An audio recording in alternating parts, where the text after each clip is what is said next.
Assalamualaikum warahmatullahi wabarakatuh. Salam sehat untuk kita semua. Berjumpa kembali dengan Rina di program yang akan memberikan Anda ilmu serta wawasan seputar kesehatan yang dikemas secara informatif dan juga interaktif Papa Dahan Dokter. Pada episode kali ini kami akan mengajak Anda khususnya para orang tua ini ya untuk duduk bersama menyaksikan ini hingga akhir nanti karena kami akan membahas tema yang akan menarik seputar speech delay, tanda bahaya dan cara stimulasi yang tepat. Dan sudah hadir bersama kami pada kesempatan kali ini akan membahas mengupas tuntas seputar speech delay gitu atau keterlambatan bicara pada anak, yaitu okupasi terapis atau terapis okupasi ya namanya sekarang, yaitu adalah Mas Nur Cahyo. Selamat bergabung Mas Cahyo sebenarnya. Iya, Oke, baiklah. Tadi sudah Rina sampaikan bahwa kita hari ini akan membahas terkait speech delay gitu ya.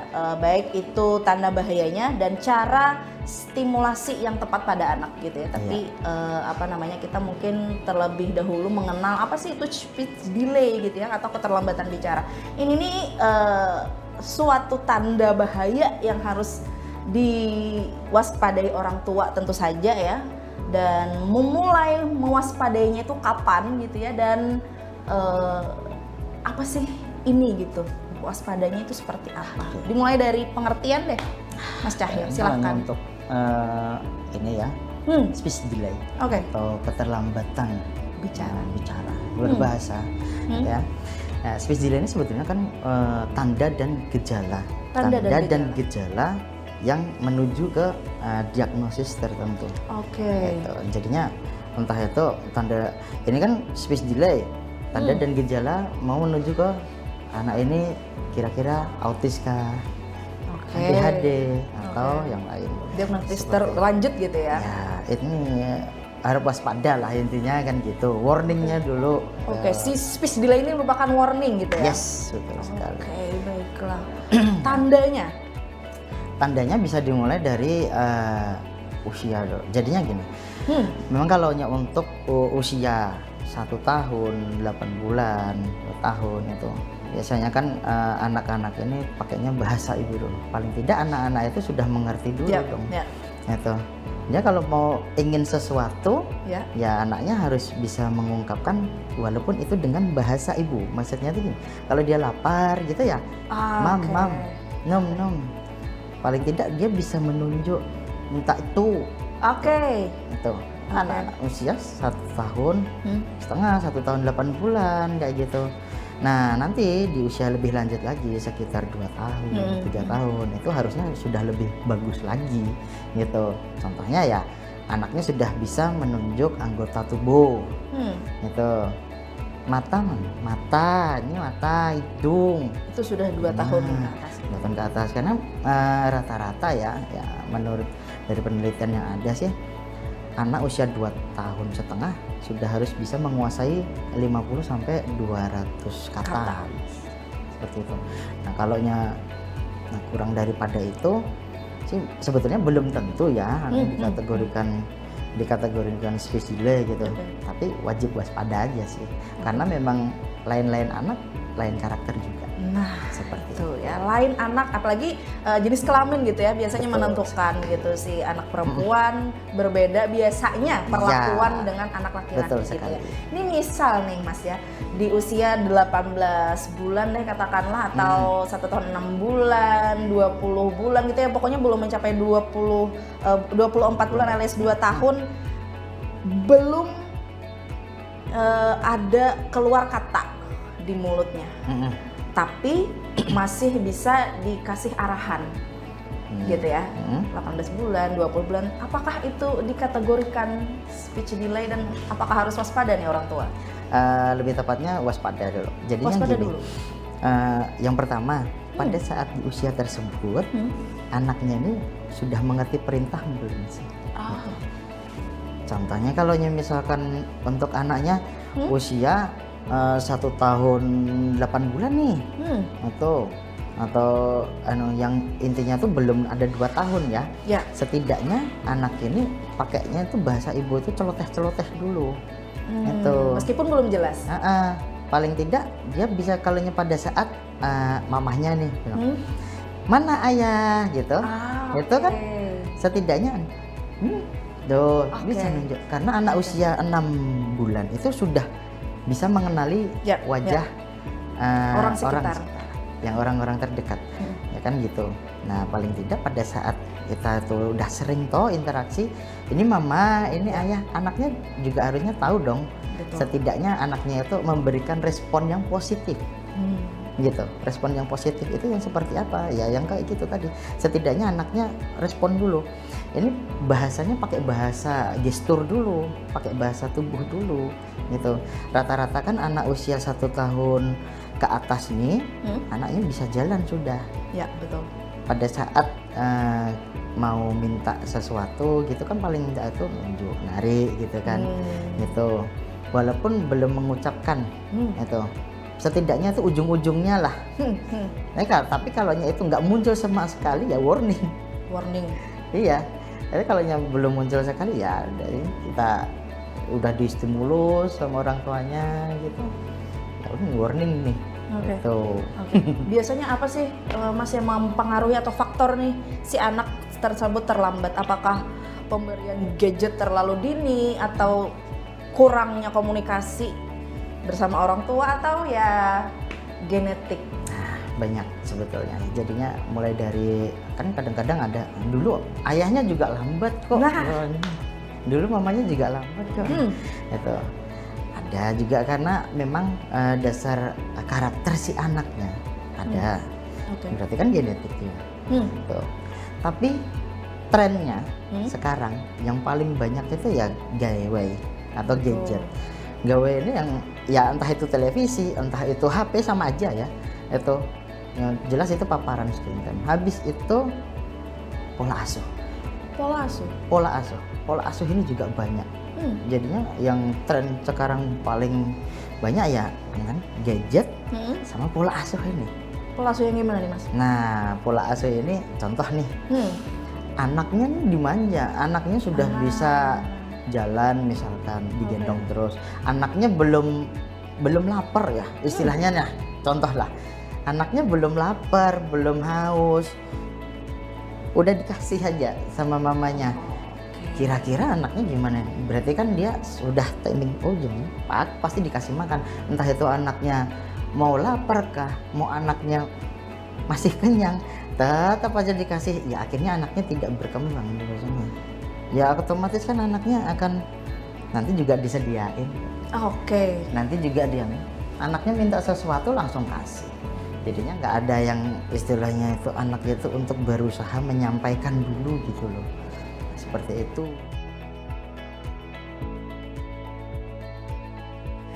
Faktor lingkungan sekitar selain orang tua gitu ya. biasanya Pendukung. Biasanya kayak gitu, kakek, nenek itu daripada cucunya menangis. Nah, Daripada cucunya menangis, kasihlah itu ya. kasih HP. Daripada cucunya menangis, langsung julung aja. Apa itu biasanya tuh kayak gitu Bang, yang paling banyak Faktornya ya. Speech delay ini Mas, apakah selalu terkait dengan gangguan pendengaran atau autism? Nah. Apakah selalu berkaitan? Kalau dibilang selalu berkaitan, jadinya gini. Kalau untuk gangguan pendengaran, otomatis. Oh, oke. Anaknya kalau untuk ada masalah di telinga, dia kurang pendengarannya, ya otomatis nggak bisa dong untuk mengeluarkan. Ya nggak ada input nih, nggak ada output dong. Kan seperti itu. Tapi bisa diarahkan untuk bahasa isyarat seperti itu. Tapi kalau untuk autis kayak gitu bisa jadinya gini, tidak tentu anak yang lambat bicara itu pasti autis, tidak tentu gitu ya, karena bisa dari gejala yang lain gitu loh, tanda dan gejala dari masalah yang lain. Contohnya ternyata lambat bicara, ternyata lidahnya pendek nih. Mempengaruhi? Oh iya, di tengah itu akan ada yang Iya. ini pendek, itu akan mempengaruhi anak juga dalam berbicara. Anaknya malas berbicara, untuk artikulasinya kurang, otomatis dong. Oke, jadi itu harus misalnya sudah ada tanda-tanda, ada kewaspadaan harus dibawa. itu ke sebaiknya gitu ya, Iya. apalagi sudah berarti usia 2 tahun, belum ada celoteh, ya, belum ada komunikasi dua kan arah gitu ya. lebih cepat lebih bagus sebenarnya kalau untuk membawa ke tempat terapi atau ke dokter gitu kan sebaiknya sih baiknya ya di usia 3 tahun ke bawah nih, karena itu masih di golden period. Ya semakin cepat kita penanganannya semakin bagus. Tapi kalau misalkan ini paling tidak tanya dulu dengan orang yang lebih profesional supaya bisa mendapatkan informasi gimana sih yang harusnya dilakukan di rumah gitu. Iya. Biasanya apa sih stimulasi strategi stimulasi sederhana mungkin bisa dicontoh nih buat para orang tua biasanya apa yang dilakukan gitu supaya memancing lah setidaknya gitu anak di bawah 3 tahun tersebut untuk mengeluarkannya beberapa kata mungkin. Oke. Jadi gini, yang paling enak ini adalah ajak anak untuk berinteraksi. Kalau untuk anak-anak aja ini kan dunianya dunia bermain toh. Betul. Dunianya dunia bermain, mereka masih kepengen main, mereka masih pengen senang-senang gitu. Jadinya aja interaksinya ya melalui bermain itu. Kita main bareng sama anaknya gitu. Kita harus masuk dulu Ke dunia anaknya, baru kita nanti tarik pelan-pelan gitu loh. Nah kalau kita mau ngajarin anak bicara atau paling tidak kita pancing dulu anak itu, contoh kita kenalkan dengan lingkungan sekitar. Jadi gini, anak-anak itu akan lebih respon pada saat dia diberikan contoh. Dia langsung terlibat dengan aktivitas itu. Ini kita lihat, ada kucing tuh, lihat nih, itu kucing. Pada saat kita bicara itu kucing, anaknya melihat, dia akan merekam. Oh, itu binatang itu, yang gerak itu berbulu, kakinya 4, itu namanya kucing. Suaranya meong. Itu akan lebih asik gampangnya. Gitu. Lebih enak si anak ini untuk menerima seperti itu. Jadi kalau untuk itu loh kucing, kita kasih nah itu secara langsung seperti itu. Kalau anaknya belum paham, belum tahu, kita bisa ulangi lagi. Berbeda dengan kalau pada saat anak ini nonton HP. Ini sama-sama nih, atau televisi gitu. Sama-sama nih yang dilihat ini kucing. Betul. Ya, sama-sama yang dilihat kucing. Oh iya kucingnya. Tapi akan berbeda pada saat si anak itu cuma nonton sekilas set, nanti ganti lagi. Iya. Ini kalau misalkan secara langsung real, kucingnya ada, gitu, ya akan lebih ada indera yang terlibat. Ya, apalagi kalau kucing sambil dielus. Wah. Nah, taktil main juga pengalaman, gitu loh. Jadinya anak itu perlu yang namanya itu pengalaman. Udah dapat pengalaman, disimpan di memori. Kalau sudah dapat itu semua, pada saat nanti dia perlu, dia akan menggunakannya. Saya kasih contoh lagi deh. Gini, pada saat ini sekarang ini orang tua itu memang saya akui di dunia yang serba modern yang betul. Sekarang ini semuanya serba cepat, dituntut serba cepat itu kita mau nggak mau harus cepat-cepat. Tapi ibu-ibu kalau di rumah ini banyak banget. Timing waktu habis ini apa masak apa lagi ngantar anak kan gitu. Biasanya kalau habis mandi nih anaknya udah disediain aja tuh baju. Jangan kalau bisa. Kalau anaknya pengen anak kita itu cepat ngomong, udah mulai dia paham gitu, bawa aja ke kamar, lihatnya dibukain lemari, pilih baju yang mana, gitu. Pilih baju yang mana, libatin anaknya, betul. Jangan selalu disetir aja, nanti anaknya nggak berkembang dong. Gitu. Makanya tadi kan pengalaman, anaknya yang belum tahu kita kasih tahu. Oh mau ini bajunya gambarnya princess, oh ini gambarnya Spiderman. Anaknya melihat, pegang, direkamnya itu, ya kan gitu, direkam otak. Besok lagi kalau pas ternyata dia suka tuh, pakai baju yang mana? Yang gambar Spiderman tuh nama yang warna hitam, yang warna merah, gitu. Oke, jadi peran orang tua penting, Yes, Mas ya. penting banget. Iya, apalagi di golden age si anak ya. tersebut. Oke, kita break dulu Mas ya sejenak dan sambil menunggu pertanyaan-pertanyaan masuk dari para pemirsa di rumah, dan kami akan kembali lagi dengan banyak sekali informasi speech delay yang akan nanti dibahas setelah break. Jangan kemana-mana, tetap di Papadahan Dokter.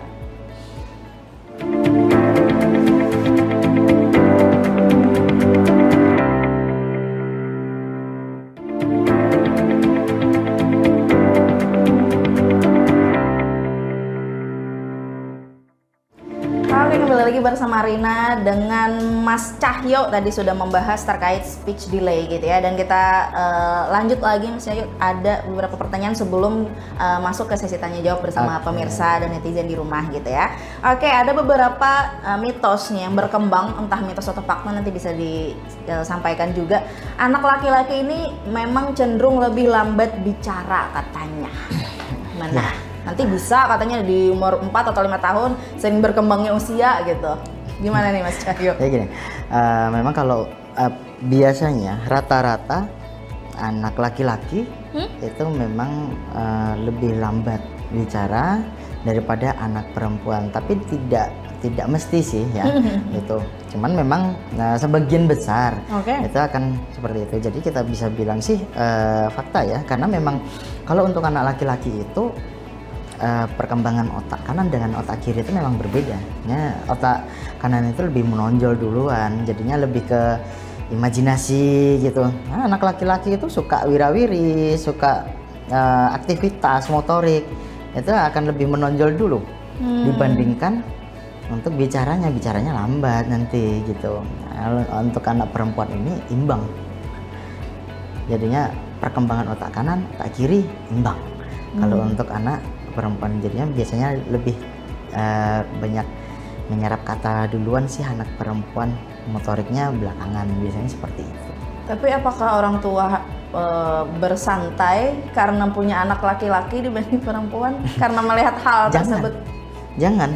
Jadi gini, kalau bisa lebih bagus itu kalau imbang juga ya. Memang walaupun otaknya pasti berkembang itu kalau untuk laki-laki kanan duluan. Dia lebih suka imajinasi.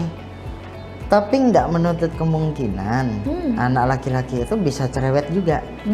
Nah, seperti yang saya sampaikan tadi, gimana kita menstimulus si anak. Kita mencoba untuk membangkitkan si anak itu merangsang untuk apa yuk, supaya lebih cepat kan ya bicara. Ya kalau biasanya sih kayak gitu tuh, peran orang tua itu penting banget. Jangan cuman ibunya, bapaknya juga dong. Gitu. Ajak ngobrol. Ya, jadi kalau jadi gini, kalau untuk anak-anak ini dia lebih suka sih biasanya dengan suara bapak-bapak. Oh gitu kah? Ya. Aneh, fun fact nih. Ya, jadinya kalau untuk anak-anak dia lebih nyaman tuh suara yang ngebas gitu. Dibanding yang cempreng cerewet gitu ya? Biasanya kayak gitu. Nah, kalau suara ibu-ibu ini kan biasanya speednya cepet. Iya sih, agak nge-rap ya. Biasanya anak itu belum sempat mencerna dan lewat. Terus habis itu lebih ke cara menstimulasinya ini akan berbeda. Kalau ibu-ibu ini biasanya lebih ke, saya bukannya memojokkan ibu-ibu ya, bukan. Cuma kebanyakan sih, kan seperti itu. Ibu-ibu kalau ini langsung suruh aja, perintah doang. Nah, ambil itu nak, ambil itu, sampai mama. Ya biasanya kayak gitu. Nah, tapi kalau untuk bapak-bapak akan beda. Main apa? Yuk, kita ini abah bisa minta tolong, ambilkan itu. Biasanya kayak gitu. Bapak-bapak ini ada ininya dulu, apa ya istilahnya tuh, pembukaannya dulu, supaya anak ini lebih tertarik gitu. Nah, biasanya untuk anak-anak dia akan lebih respon kalau dia akan dikasih contoh dulu, melihat dulu gitu. Anak laki-laki apalagi gitu. Nah, kalau yang baru lagi asik main ngeng mobil-mobilan gitu ya, lagi asik nih. Tahu-tahu mamanya nyuruh mandi dek. Nah, ya, udah mandi, makan dulu kah apa kah? Nggak langsung, anaknya nggak mau biasanya. Nah, coba kalau abahnya main apa nih? Umpat pang abah. Ya, ini mobilnya capek nih, isi bensin dulu. kita makan dulu kah, kita tinggal mau anaknya. Caranya itu kadang-kadang yang Baik. bisa beda. Iya, Hasilnya tapi juga beda. karena orang tua laki-laki ini hanya kebanyakan ya ini Mas ya, kebanyakan taunya kerja, cari uang. Nah, Betul sekali. mamanya kan di rumah. Masa jadi kan yang jadi apa namanya pelaku anak biasanya lambat bicara adalah mamanya. Iya. Biasanya yang dituduh kebanyakannya sih seperti itu. Makanya, Jadi harus dua-duanya ya. Makanya peran orang tua itu kan, namanya orang tua itu kan ada ayahnya, ada ibunya. Jadi Iya. peran ayah juga penting banget karena pada saat anak itu melihat sosok seorang ayah, itu adalah sosok superhero-nya. Nah, Saya kepingin dong seperti ayah. Ayahnya bisa apa, anaknya kepingin bisa juga. Nah, lagi anaknya laki-laki gitu oke, ya. jadinya itu nanti akan menjadi pengalaman, jadi memori, gitu loh. Ya sekarang kalau anaknya melihat, oh itu ayah baru nyuci mobil, itu baru ini ayahnya baru nyuci motor, dia ikut. Ayahnya otak-atik apa, kipas angin rusak kah apa, anaknya ikut, nanti yang dibongkari mobil-mobilannya. Itu akan ikut, dia akan, aku juga pengen bisa kayak ayah gitu. Walaupun secara verbal dia tidak langsung ngomong gitu, tapi gestur dia kepengen ikut. Nah itu modal, itu adalah pengalaman awal gitu loh. Itu jadi kalau untuk anak-anak itu lebih bagus kasih contoh dulu, dia dapat pengalaman, simpan memori, bisa dia nantinya itu bahasanya akan berkembang. Dilibatkan gitu ya. Dilibatkan. Contoh sekarang kalau pada saat ada orang itu belum pernah naik pesawat, contoh. Belum pernah naik pesawat nih sama sekali. Kita tanya, Mas, kalau naik pesawat itu rasanya gimana sih? Ya nggak mungkin bisa menceritakan. Iya. Ya kalau orang udah bisa atau pernah naik pesawat, ya akan, oh pas take off rasanya kayak gini loh, rasanya kayak gini, gitu.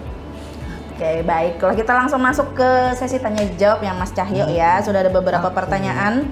Di sesi kali ini dari Danu Permata, katanya teknik atau metode apa sih Mas katanya yang biasa digunakan dalam okupasi terapis, katanya mungkin mau membawa sanak familinya juga terapi seperti itu. Jadi kalau untuk kami terapis okupasi, kita lihat dulu anak speech delay gitu ya. Kita kalau ini tekniknya adalah yang pertama adalah pendekatan dulu ke anaknya.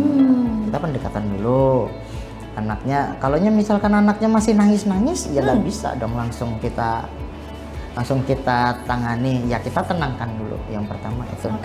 Kita lihat dulu kondisi anaknya. Oh anaknya aktif banget nih. Kita tenangkan dulu anaknya supaya jadinya tekniknya itu kalau untuk diokupasinya ada sensori integrasi, ada terapi perilakunya, itu ada. Habis itu edukasi ini untuk orang tua, biasanya kayak gitu ya. Jadi orang tua terlibat juga dalam terapi? Otomatis, karena kalau pas terapi paling berapa sih? Berapa lama kita ketemu sama terapisnya ini ya kan yang paling orang banyak tua, dalam 1 kali 24 jam ya orang tua. Ya orang tua harus terlibat, itu pasti. Jadi itu orang tuanya dalam tanda kutip di terapi juga ya. Kita edukasi. Edukasi. Ada lagi? Ya kalau untuk tekniknya itu, behavior itu terapi perilaku, terapi sensori gitu. Ya terapinya itu kita akan biasanya tuh anak itu harus terlibat gitu. Jadinya langsung lompat gitu. Kita kasih contoh dulu kalau anaknya belum tahu nih. Lompat, kita kasih contoh, kita harus ikut lompat. Anaknya belum tahu kita lompatin. Nanti akan direkam tuh sama anak. Oh ini namanya melompat. Gitu. Nah nanti suatu saat pada saat disuruh sama orang lain, kan dia udah ngerti nih lompat, udah lompat gitu. Habis itu kalau pas dia melihat temannya itu, temanku tadi lompat gitu. Untuk ya itulah namanya speech delay ya. Oke, baiklah. Semoga terjawab ya. Kalau mau terapi bisa langsung ke rumah sakit Barodin Tanjung gitu ya. Jadi silahkan saja buat Mas Dano misalnya mau. Dan lanjut ada pertanyaan dari Tina Pugaan, berapa lama nih Mas katanya biasanya anak membutuhkan terapi untuk menunjukkan perkembangan yang bagus? Nah, ada waktu-waktu tertentu biasanya berbulan-bulan gitu misalnya. Ini tergantung seberapa cepat juga anaknya dibawa kan gitu ya. Okay. Kalaunya untuk udah gede nih baru dibawa, ya pastinya akan lambat karena biasanya anak-anak yang sudah usia 7 tahun ke atas itu nggak usah 7 tahun, sekitar 5 tahun itu sudah dia punya argumen sendiri. Udah agak susah itu diperintah kayak gitu loh, dia udah nggak mau. Kadang-kadang kan ada anak itu kita bilang ini speech delay, ya speech delaynya karena apa dulu nih, gitu loh. Ternyata anaknya gangguan di perilakunya, bisa ngomong, dia ngerti perintah, tapi nggak mau mengucapkan. Ada seperti itu? Ada, ya kan gitu. Jadinya tergantung berapa pada saat anaknya masih kecil, orang tuanya udah aware, udah paham. Aduh ini harus cepet-cepet, ya cepet juga. Nah kalaunya pun misalkan di tengah jalan itu ada sesuatu yang lain, juga akan lebih cepat gitu loh kita tangani. Tahu ternyata nggak cuma lambat bicara aja loh Bu anaknya, ini menuju sesuatu yang lain yang lebih, nah gitu akan lebih cepat gitu. Tapi biasanya berapa terapi membutuhkan waktu? Biasanya itu kalau untuk yang cepetnya sih 6 bulan, gitu sudah ada perkembangan. Memang kalau yang namanya terapi ini kita memerlukan waktu. Enggak simsalabim. Gitu. Tidak hanya di sini juga gitu ya. Iya, itu. Dan itu juga peran yang di rumah sangat penting banget. Kalaunya anaknya, ya yang penting anakku sudah diterapi kok, di rumah nggak diapa-apain sama aja bohong, itu akan menghambat, gitu loh. Ya kalaunya udah diterapi, di rumah juga dilaksanakan, akan lebih cepat, gitu. Oke, baiklah, semoga terjawab ya. Dan closing statement nih, kita tidak terasa sebagai penutup nih, seringkali orang tua nih merasa bersalah gitu ya, apalagi biasanya yang bekerja menitipkan gitu anaknya gitu ya, tidak ada peran serta gitu ya dalam mendidik dan membesarkan gitu ya pola perkembangan anaknya. Pesan nih Mas Cahyo kepada orang tua kah, yang kakek neneknya kah gitu yang terlibat dalam pola asuh anak, pesan yang disampaikan orang tua tentang harapan dan langkah positif, apalagi untuk mencegah speech delay tersebut. Jadi begini, anak itu adalah titipan. Betul. Jadi peran dari orang tua, ya, suami, istri, ayah, ibu, ini ada porsinya masing-masing. Itu harus seimbang, gitu. Jadi sebisa mungkin pada saat pian itu sesibuk apapun itu tetap digunakan atau tetap diluangkan waktu untuk anaknya bermain bersama, me time lah. Entah itu main ke taman atau hanya sekedar menanyakan tadi belajar apa, tadi makan apa, tadi main apa. Habis itu ikut bermain dengan anaknya, itu akan lebih bagus daripada cuman ya untuk bapak-bapak nih terutama taunya cuma kerja cari uang pulang anaknya ini udah capek ya, tapi ibu itu juga capek loh di rumah. Ya kan gitu. Betul ya, seperti itu. Dan kalau untuk pesan untuk kakek nenek juga ada nih sebetulnya. Perkembangan zaman itu terus berlanjut, jadinya metode atau pola asuh yang digunakan oleh orang tua zaman dulu akan ada perubahan juga. Gitu. Jadinya orang tua modern ya kita harus ikut sih dengan yang modern. Tapi kalau ada sisi positifnya kita ambil, yang jeleknya kita buang.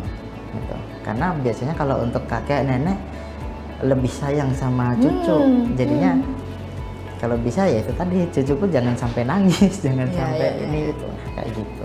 Dan itu akan menghambat perkembangan si anak kayak gitu.